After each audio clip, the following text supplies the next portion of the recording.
phone until the age of 17, 16, 17. Talaga namang umani ng paghanga ang Itbulaga Dabarkads host at isa sa anak na kambal ni Charlene Gonzalez at Aga Mulak na si Atasha Mulak. Bukod sa kanyang talent at ganda at pagiging kalog na host sa Itbulaga ay may ikinagulat ang netizens nang ibinunyag nito na 17 years old lamang siya noong una siyang gumamit ng mobile phone o cellphone.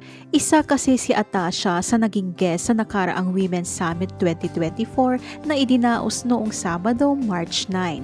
Si Isa Calzado bilang host at interviewer sa nasabing event ay natanong ang Itbulaga host kung paano niya ginagamit ang social media bilang kanyang advantage kahit baguhan siya sa showbiz. Ikinawindang rin ng ilang netizens nang sabihin nito na lumaki siya sa isang tradisyonal na pamamahay na kung saan ang mga landline ay mas ine-encourage na gamitin kaysa sa internet o mga mobile phone. How are you using social media to your advantage? Actually, I'm still learning the ropes of social media because I was only... Same girls. Right?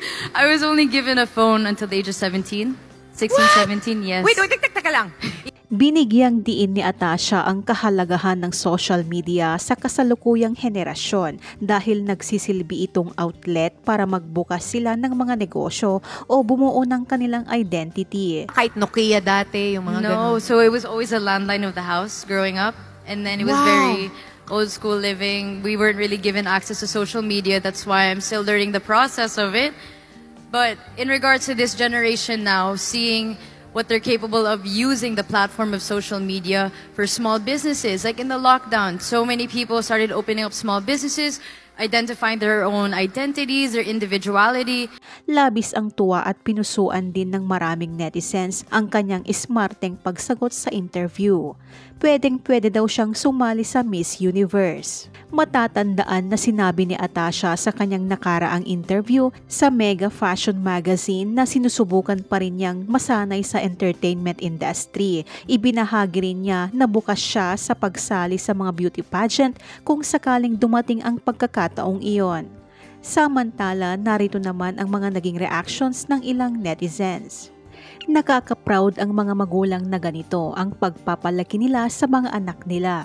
After Casey conception, ito talaga dumagdag sa mga fave ko. She's so pretty and brainy. Wow, music to my ears when I can hear a very smart answers. Beauty and brain, indeed future beauty queen.